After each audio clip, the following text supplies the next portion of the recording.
पुरुषार्थ। पुरुषार्थ वैदिक सभ्यता के अंतर्गत एक सामाजिक जीवन जीने के लिए एक व्यक्ति के पूरे संपूर्ण जीवन को 4 पुरुषार्थों में विभाजित किया जाता था।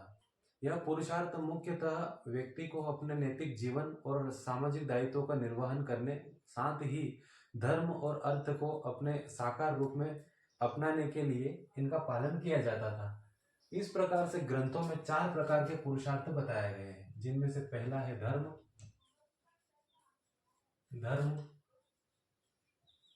अर्थ, काम और मोक्ष।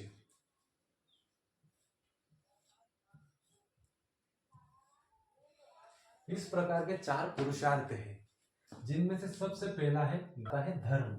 धर्म का तात्पर्य होता है कि जो धार्मिक जो क्रियाएं हैं, धार्मिक रूढ़ियां हैं, उनका पालन करना और इसके नैतिक और इसमें नैतिक और अनैतिक कार्यों को भी शामिल किया जाता है। अनैतिक कार्यों को छोड़कर नैतिक कार्यों की ओर बढ़ना, आराध्य के प्रति समर्पित रहना, इस प्रकार की चीजें धर्म के अंतर्गत आती है। धर्म का प्रारूप वैसे ही है जैसे एक प्रकार का कर्तव्य होता है, वैसे ही नैतिक कार्यों के प्रति अपने कर्तव्यों का निर्वहन ही धर्म कहलाता है। वही बात है अर्थ की। अर्थ का तात्पर्य होता है जैसे कि ये पुरुषार्थ जो है ये सामाजिक जीवन में व्यक्तित्व विकास के लिए दिए गए थे। इसीलिए धर्म का अर्थ यही है कि व्यक्ति अपने सामाजिक जीवन में रहते हुए धर्म का पालन करे, क्योंकि ऐसा नहीं कि सामाजिक जीवन में वह रह रहा है और उसे कुछ चीज की आवश्यकता पड़ी तो वो किसी से लड़ रहा है, झगड़ रहा है, ऐसा नहीं है। नैतिकता के आधार पर धार्मिक जीवन को व्यतीत करे। वहीं सामाजिक जीवन में ऐसा तो नहीं है कि सामाजिक जीवन ऐसे जिया जाता है, तो उसको जीने के लिए या उसको बिताने के लिए या उसको सुचारू रूप से चलाने के लिए अर्थ की आवश्यकता पड़ती है। अर्थ का अर्थ होता है आर्थिक क्रियाएं या रुपया पैसा आदि चीजें, इसका अर्थ होता है अर्थ। अब जीवन अच्छे सुचारू रूप से जीना है तो अर्थ की भी आवश्यकता होती है, लेकिन अर्थ कैसा होना चाहिए, इस प्रकार की बात यहाँ बताई गई है कि सामाजिक जीवन के निर्वाह में अर्थ का प्रकार कैसा होना चाहिए। तो अर्थ का प्रकार ऐसा होना चाहिए जो नैतिकता पर आधारित हो। कैसा आधारित हो? नैतिकता पर आधारित हो। अर्थ की कमाई का जो साधन है वह साधन ऐसा होना चाहिए जो सामाजिक रूप से अहित ना हो। सामाजिक रूप से अहितकारी ना हो। यह एक ऐसा व्यवसाय होना चाहिए इसके अंतर्गत जिससे कि सभी को लाभ हो, स्वयं को भी लाभ हो, अर्थ की प्राप्ति भी हो, और जिसको आप अपना सेवाएं दे रहे हैं या जिससे आप अर्थ ले रहे हैं उसको भी उसका फायदा हो। तो इससे होता है लाभकारी हो। इस प्रकार से कौटिल्य ने भी अर्थ को एक महत्वपूर्ण पुरुषार्थ बताया है, क्योंकि कौटिल्य के अर्थशास्त्र के तहत राजा को भी अपने राज्य के सुचारू रूप से चलाने तथा जनता को अपने ग्रस्त जीवन में जीने के लिए अर्थ की आवश्यकता होती है। वहीं तीसरा पुरुषार्थ है काम। अर्थ और काम के बिना मानव जीवन का किसी भी प्रकार का कोई पर्याय नहीं होता है। अगर जीवन में अर्थ नहीं है और काम नहीं है तो जीवन का जो मुख्य उद्देश्य है वह प्राप्त नहीं होता है। तो इसलिए काम और अर्थ की आवश्यकता ज्यादा से ज्यादा सामाजिक जीवन के तहत होती है। तो काम का अर्थ पहले तो हम देखते हैं इसका अर्थ क्या होता है। काम का अर्थ होता है काम क्रीड़ाएं या वासना। इसका अर्थ होता है एक नैतिक वासना, जैसे कि सामाजिक जीवन के अंतर्गत रहकर आप काम क्रीड़ा करके एक उत्कृष्ट संतान की उत्पत्ति करें, इसे काम कहा जाता है। काम के बिना आप सामाजिक जीवन या वैवाहिक जीवन का कोई लाभ नहीं उठा सकते। वैवाहिक जीवन में आप किसी प्रकार का कोई भी देखा जाए तो वैवाहिक जीवन का आप आनंद नहीं ले सकते।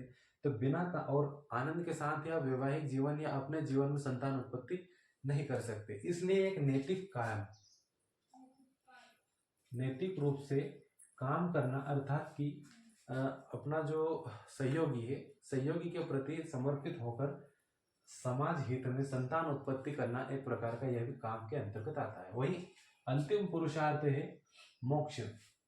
मोक्ष का तात्पर्य होता है एक तरह से जीवन के संपूर्ण जो इच्छाएं हैं उनको त्याग कर ईश्वर की शरण में जाना, इसी को ही मोक्ष कहा गया है। तो जो तीनों पुरुषार्थ है, धर्म, अर्थ और काम, यह तीनों पुरुषार्थ जीवन जीने के लिए है, लेकिन जो मोक्ष है यह सभी को छोड़ के इन तीनों पुरुषार्थों की प्राप्ति के पश्चात जो मोक्ष है, इसके लिए आपको प्रत्येक मानव को मोक्ष की ओर बढ़ना चाहिए। इस प्रकार से ये चारों पुरुषार्थ मनुष्य के जीवन को सार्थक बनाने के लिए इनका प्रादुर्भाव ऋषि मुनियों ने किया। के अंतर्गत जैसे कि इन पुरुषार्थों के अलावा 4 आश्रम भी हैं, जैसे कि ब्रह्म भी है, जैसे कि ब्रह्मचर्य, गृहस्थ आश्रम, वानप्रस्थ आश्रम और संन्यास आश्रम। इस प्रकार के 4 आश्रम भी हैं। तो मोटा मोटा हम आश्रम को भी देख, आश्रमों की संख्या 4 बताई गई है, जिसके अंतर्गत प्रथम है ब्रह्मचर्य, ब्रह्मचर्य, ब्रह्मचर्य,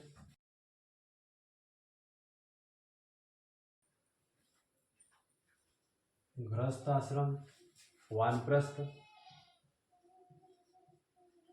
वानप्रस्थ आश्रम और अंतिम में है संन्यास, संन्यास आश्रम। ब्रह्मचर्य, इस प्रकार के 4 आश्रम हैं।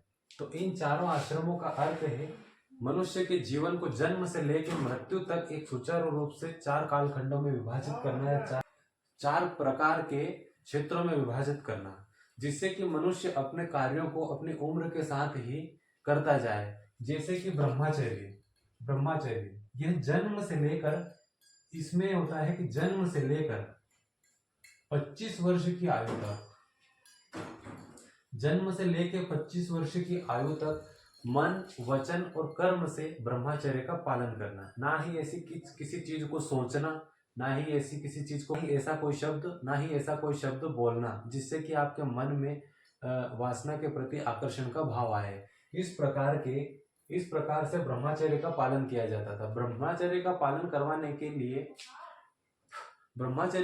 करवाने के लिए मुख्यतः ऋषि मुनियों द्वारा गुरुकुल में रहकर उसकी शिक्षा भी दी जाती थी। वहीं अपने 24 वर्ष की अवस्था में आता था, तब उसका संस्कार होता था, जिसके तहत उसका समावर्तन संस्कार किया जाता था, जिसके तहत उसे ब्रह्मचर्य के प्रति जागृत किया जाता था और उसे बताया जाता था कि किस प्रकार से आपको ब्रह्मचर्य का पालन करना है। और ब्रह्मचर्य के पालन के बाद 25 वर्ष की अवस्था के बाद में आपको गृहस्थ जीवन या संन्यास जीवन को धारण करना है। तो इस प्रकार से ब्रह्मचर्य का पालन किया जाता था। ब्रह्मचर्य के बाद में जब युवक की उम्र 25 वर्ष हो जाती थी, यानी कि 25 वर्ष जो उम्र थी यह विवाह की उम्र थी। विवाह 25 वर्ष जो आयु थी यह विवाह की आयु थी। 25 वर्ष के पूर्व आप विवाह नहीं कर सकते थे, क्योंकि वह आपका जो समय था वो ब्रह्मचर्य का समय होता था। वहीं उसके बाद आता है गृहस्थ आश्रम। यह जो 25 वर्ष की आयु है, 25 वर्ष की आयु के पश्चात उसका विवाह करवा दिया जाता था। विवाह करवाने के पश्चात आप गृहस्थ आश्रम में प्रवेश करते थे। गृहस्थ आश्रम के तहत आपको सामाजिक रूढ़ियां और सामाजिक रीति रिवाजों के अंतर्गत रहकर संतानोत्पत्ति करनी, उसके साथ ही सामाजिक जीवन का एक नैतिकता के तहत उसका निर्वाह करना, इस प्रकार की चीजें गृहस्थ जीवन के अंतर्गत आती है। जब यह जो गृहस्थ जीवन होता है या गृहस्थ जो आश्रम होता है, इसकी जो काल होता है वह मुख्यतः 25 वर्ष से 50 वर्ष के मध्य होता है। 50 वर्ष के मध्य होता है। 25 वर्ष से 50 वर्ष के मध्य का जो समय होता है वह गृहस्थ आश्रम का होता है। इसके तहत मनुष्य को या लोगों को अपने गृहस्थ आश्रम में रहकर गृहस्थ रीति रिवाजों का पालन करना है, संतानों की उत्पत्ति, उनका लालन पालन करवाना है। वहीं अपने त्योहार और बाकी चीजों के लिए उसके समय ये 25 वर्ष है। लेकिन 50 वर्ष की आयु के बाद वह वानप्रस्थ आश्रम में प्रवेश करता है। वानप्रस्थ का अर्थ होता है कि किसी जंगल या किसी एकांत क्षेत्र में जाना और जा वानप्रस्थ का अर्थ होता है वन की ओर प्रस्थान करना, अर्थात अपने जीवन को ग्रस्त जीवन से निकलकर सभी रीति रिवाजों को छोड़ के, सभी रिश्ते नातों को छोड़ के आपको वन की ओर प्रस्थान करना, वन की ओर प्रस्थान करना। अर्थात अब आपको वानप्रस्थ आश्रम के तहत आपको सामाजिक रूढ़ियों को छोड़ के वन में रहकर ईश्वर की आराधना करने का ये जो समय है, इसमें आप आराधना भी करते हैं, चिंतन मनन करते हैं। ये जो वानप्रस्थ का समय है, चिंतन मनन का ही समय है। तो यह वानप्रस्थ आश्रम जो है, इसकी जो आयु है या इसका जो काल है वह है 50 से 75 वर्ष। 75 वर्ष के बाद में व्यक्ति जो होता है वह सन्यास की ओर बढ़ता है, और सन्यास का जो समय होता है वह 75 वर्ष से मृत्यु, 75 वर्ष से जो मृत्यु तक का जो समय होता है वह सन्यास आश्रम के तहत आता है। सन्यास के तहत वह सब कुछ छोड़ छाड़ के, घर बार रिश्ते नाते सभी को छोड़ के वह सन्यास ले लेता है और वह एकांत में चला जाता है, जहां वह बस अपने आराध्य की जो उपासना में लीन हो जाता है, और वहीं जाकर वो सन्यास के रूप में बाहर आता है और फिर सन्यास के आश्रम में रहते ही अपने जीवन का त्याग करता है। तो इस प्रकार से सामाजिक जीवन को एक सार्थक रूप देने के लिए इन 4 आश्रमों को बनाया गया या इनकी रचना की गई है। 4 आश्रमों में जीवन को विभाजित किया गया, जिससे कि जन्म से लेकर मृत्यु तक व्यक्ति एक परिपक्व, ये कह सकते हैं कि परिपक्व मार्ग के तहत अपने जीवन को व्यतीत करता है, जिससे कि उसके जीवन में अन्य कुंठाओं का किसी भी प्रवेश हो नहीं पाता और उसका जीवन सार्थक हो जाता है, और यही क्रम चलता रहता है। गृहस्थ जीवन के अंतर्गत ही एक और चीज आती है, संस्कार। गृहस्थ जीवन के अंतर्गत रहकर व्यक्ति संस्कारों का भी पालन करता है। जब जन्म होता है, जन्म से पूर्व ही मनुष्य के कुछ उसके व्यक्तित्व विकास के लिए कुछ संस्कारों का पालन किया जाता है। संस्कारों की अलग अलग जगह पर अलग अलग संख्या बताई गई है, लेकिन कुल मान्य जो संस्कार है वह 16 संस्कार है। तो आगे हम 16 संस्कारों को देखेंगे।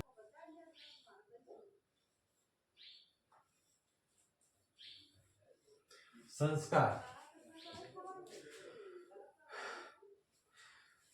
व्यक्ति के जीवन को सामाजिक रूप से गृहस्थ आश्रम में रहकर व्यक्ति के जीवन को जन्म या जन्म के पूर्व से लेकर मृत्यु तक कुछ संस्कारों में विभाजित किया जाता है, जिससे कि उसका जो सामाजिक विकास है, उसका जो व्यक्तित्व विकास है, वह संपूर्ण दृष्टि से हो सके।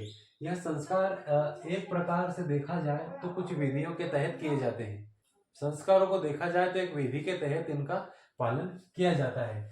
इस प्रकार से इनकी जो संख्या है वह अलग अलग जगहों पर अलग अलग बताई गई है, लेकिन सर्वमान्य रूप से 16 संस्कारों को मान्यता प्रदान है। तो हम एक एक करके अलग अलग संस्कारों को पढ़ेंगे, जिसमें पहला है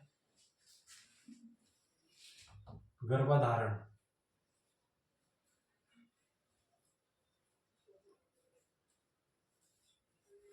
गर्भधारण इसका तात्पर्य है कि जब मनुष्य स्त्री जब अपना गर्भ धारण करती है उस समय इस संस्कार को करवाया जाता है। तो गर्भ धारण करने का जो समय होता है, मनु के द्वारा गर्भ धारण करने का समय बताया गया है ऋतु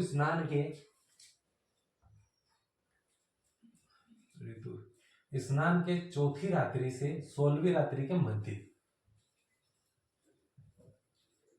ऋतु स्नान जो होता है, जैसे कि ये जो पीरियड्स टाइम होते हैं, तो पीरियड्स टाइम के बाद की जो चौथी तारीख होती है, चौथा दिन होता है, चौथी रात्रि होती है, चौथी रात्रि से लेके जो 16वीं रात्रि का जो समय है, इसके मध्य का जो समय है, इसे मनु ने शुभ माना है या अच्छा माना है गर्भ धारण करने के लिए। वहीं गर्भ धारण करने के लिए इसे अच्छा तो माना गया, लेकिन संतान कैसी होगी, पुरुष होगी या स्त्री होगी, इसके लिए भी इसमें कुछ विधियां बताई गई हैं, जैसे कि जब अगर जो पुरुष संतान की प्राप्ति करनी है तो आपकी जो रात्रि होती है वह सम होनी चाहिए, सम, उसकी जो संख्या है वह सम होनी चाहिए।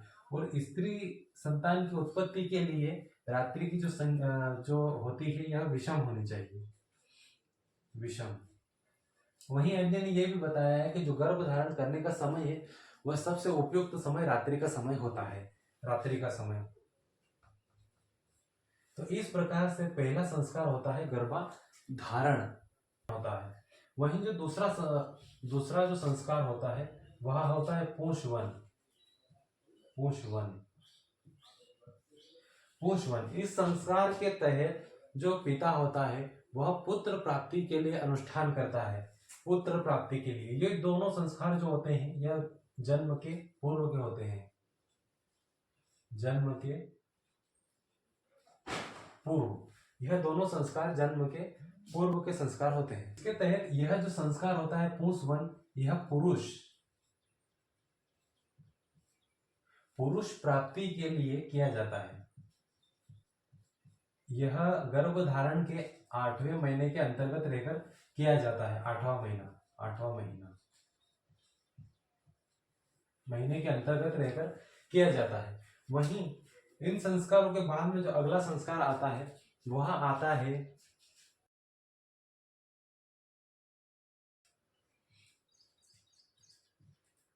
सीमांत उन्नयन, सीमांत उन्नयन। इस संस्कार के तहत जो गर्भिणी महिला होती है, गर्भिणी महिला के बालों को उठाया जाता है।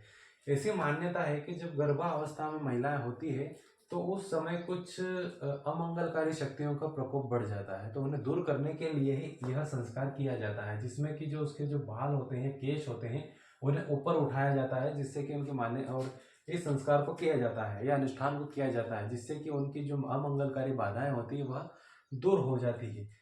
यह बालों को उठाया जाता है। इसके अंतर्गत कुछ वैधानिक चीजें भी बताई जाती है, जैसे कि इसके अंतर्गत कुछ वैधानिक चीजें भी बताई जाती है, जैसे कि स्त्री की इच्छा को पूरा करना, वो जो मांगे उसे ला कर देना, या उसकी खाने की इच्छा हो वो देना।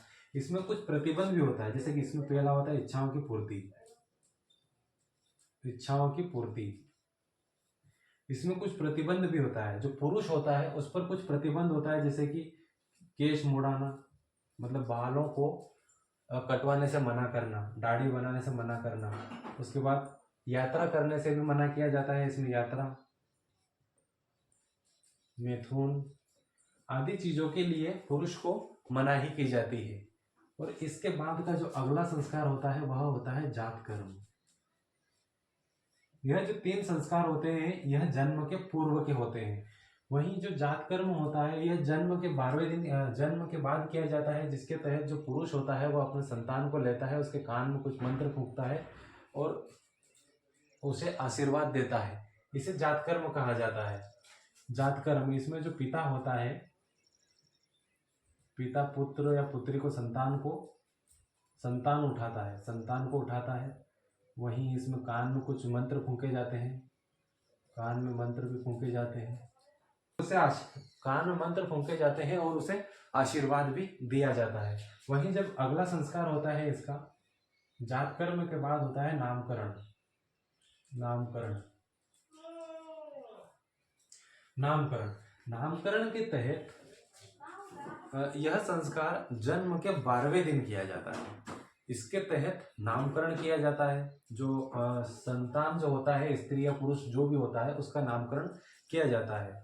अलग अलग ग्रंथों में अलग अलग बातें बताई गई है, और वहीं कुछ सर्वमान्य ग्रंथों में यह भी बताया गया है कि जो नामकरण होते थे, नामकरणों का आधार क्या होगा। तो नामकरणों के आधार वर्ण के आधार पर होता था। जैसे कि अगर वह ब्राह्मण है तो उसका नाम होता था मंगलकारी। या मंगलकारी जो नाम होते थे वह ब्राह्मण अगर वर्ण है तो उसका मंगलकारी नाम होता था। अगर वह क्षत्रिय है तो उसका नाम बल सूचक होता था, बल सूचक होता था। और अगर जो संतान वह वेश्य है तो उसका नाम धन सूचक होता था, धन सूचक। लेकिन अगर संतान क्षुद्र है, अगर संतान शूद्र है या संतान या वह जिसके भी घर में उसका जन्म हुआ है वह शूद्र है, अगर संतान शूद्र है तो उसका नाम जो होता था वह कुत्सा सूचक होता था, कुत्सा सूचक, कुत्सा सूचक। यहाँ नाम से ही पता चल रहा है कि उनका जो नाम होगा वह कैसा होगा, वर्ण के आधार पर कुत्सा सूचक यानी अमंगलकारी ऐसा कोई नाम जिससे कि ऐसा दूर से भी पता चल जाए कि यह शूद्र है। और ब्राह्मण में दूर से ही पता चल जाए कि ब्राह्मण है, क्षत्रिय में पहले से ही पता चल जाए कि क्षत्रिय है, या वैश्य में से ही पता चल जाए कि ये वो है, ये है। इस प्रकार से नामों का रखा जाता था, नामों को रखा जाता था। इनके अलावा भी कुछ और चीजें थी जो नामों को रखने में उपयोग की जाती थी, जैसे कि जन्म का नक्षत्र, जन्म का जो दिन होता था, जन्म का दिन, कुल देवता, कुल देवता या जिस मास में उसका जन्म हुआ है उस मास का देवता, मास या माह का देवता, देवता। इस प्रकार से आधार ये भी बनाया जाता था। ये दो आधार है, चार आधार यहाँ वर्ण के आधार पर है और चार आधार यहाँ जन्म के आधार पर है। इस आधार पर भी बच्चे का या शिशु का नाम रखा जाता था। वहीं जो अगला नामकरण के बाद निष्क्रमण, छठा जो संस्कार होता है वह होता है निष्क्रमण। यह छठा नंबर का संस्कार है। निष्क्रमण का अर्थ होता है बाहर निकालना, अर्थात घर से बाहर निकाला जाता है बच्चों को। इसका जो समय होता है वह चौथा मास होता है, चौथा मास, चौथे महीने में निकाला जाता है, चौथा मास, चौथा मास होता है। 4 महीने बाद में बच्चे को घर से निकाला जाता था। इसके तहत पूरा अनुष्ठान किया जाता था और अनुष्ठान में पूरा जो स्वास्तिक चिन्ह है, ये वाला जो चिन्ह होता है यह बनाया जाता था। इसके साथ में कुछ धान को उकेरा जाता था और उस पर फिर वहां सामने उसके पास में ही जो दहलीज होती थी उस पर महिला को, बच्चे को लेकर बिठाया जाता है ताकि जिससे कि सूर्य के उसे दर्शन हो सके। इस अनुष्ठान को या इस संस्कार को निष्क्रमण कहा गया है, बाहर निकालना, बाहर निकालना। अगला जो संस्कार होता था वह होता था अन्नप्राशन। अन्नप्राशन का तात्पर्य होता था कि पहली बार बच्चे को अन्न का भोग करवाया जाता था, जिसके अंतर्गत कुछ फल फ्रूट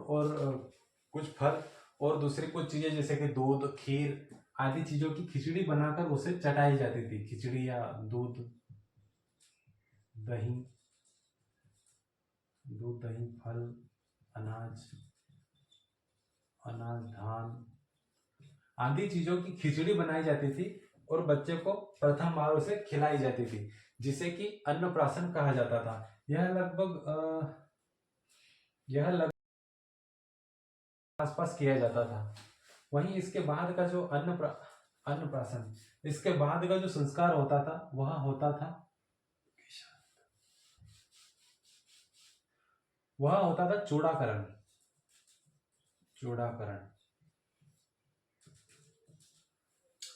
चूड़ाकरण किया जाता था। इसके तहत जो बालक होता था, बालक का सर मुंडवाया जाता था।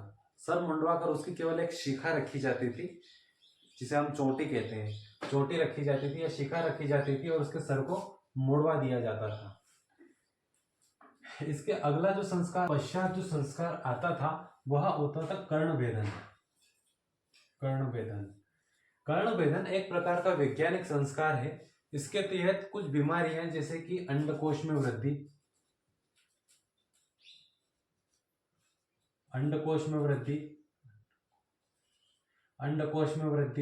आंत्र में वृद्धि, ऐसी जो बीमारियां होती थी उन बीमारियों की रोकथाम के लिए कर्ण भेदे जाते थे। लेकिन इस प्रक्रिया को एक धार्मिक रूप दे दिया गया और एक संस्कार बना दिया गया, जिसके तहत कर्ण भेदन का संस्कार किया जाता था। इस संस्कार के तहत बच्चे के कानों को सुनार को बुला के या जो स्वर्णकार होता था उसे बुला के सोने चांदी या लोहे के कुछ आभूषण या जैसे कानों को उसको छेदा जाता था, कुछ साधनों से उसके कानों को छेदा जाता था, जिसे कर्ण वेदन कहा जाता था। इसके पश्चात जो होता था वह होता था विद्यारंभ।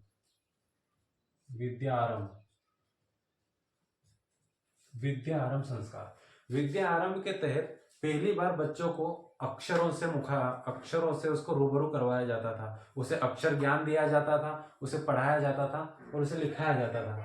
इस प्रकार यह जो संस्कार होता था यह घर में ही किया जाता था, या उसे जो प्रारंभिक शिक्षा है या अक्षर शिक्षा है वह घर में ही दी जाती थी, या घर के पास में जो पुरोहित वगैरह होते थे उनके द्वारा दी जाती थी। इसके पश्चात जो होता था वह होता था उपनयन संस्कार।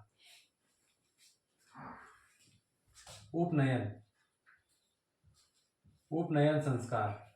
इस संस्कार के तहत बच्चों को पहली बार शिक्षा देने के लिए, उन्हें शिक्षा के क्षेत्र में कदम रखने के लिए संस्कार किया जाता था। इसके तहत कुछ अनुष्ठान किए जाते थे, उसकी कुछ प्रक्रियाएं होती थी, संस्कार किया जाता था, इसकी कुछ विधियां होती थी। इस संस्कार के अभाव में व्यक्ति को शूद्र माना जाता था। अगर यह संस्कार नहीं किया जाता था तो लोगों को, जो व्यक्ति होता था उसे शूद्र माना जाता था। शूद्र माना जाता था। इस संस्कार के अभाव में व्यक्ति को शूद्र माना जाता था। यह संस्कार जो मुख्यतः होता था व्यक्ति के व्यक्तित्व विकास और जीवन में, सामाजिक जीवन में आगे बढ़ने के साथ ही शिक्षा के क्षेत्र में प्रवेश का भी इसे सूचक माना जाता है। उपनयन के पश्चात एक और संस्कार प्रारंभ होता है, वेदारंभ।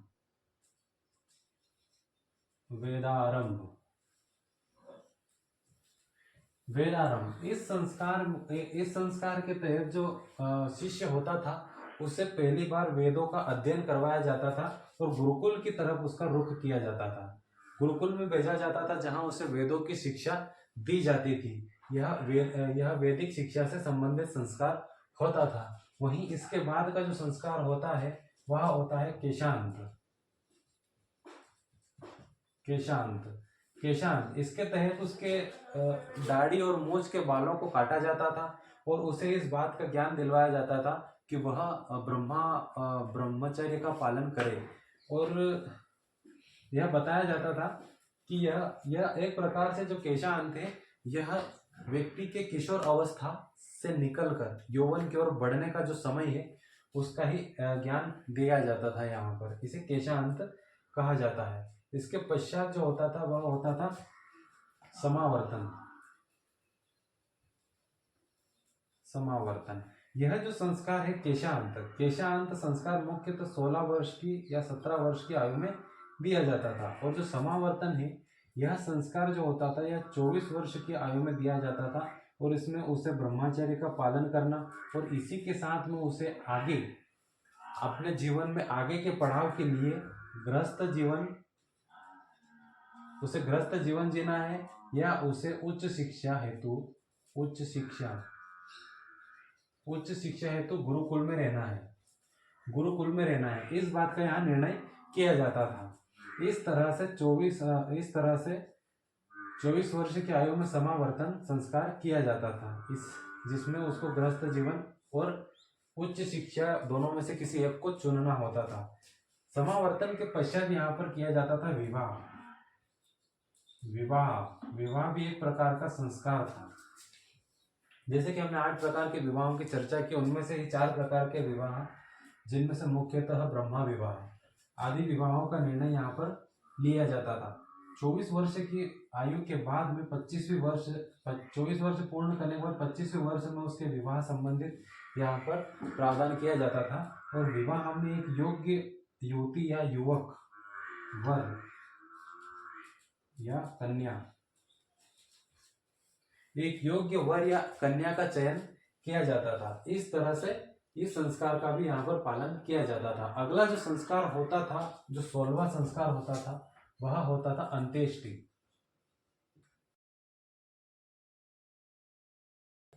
अंत्येष्टि संस्कार। अंत्येष्टि का अर्थ होता है अंतिम संस्कार।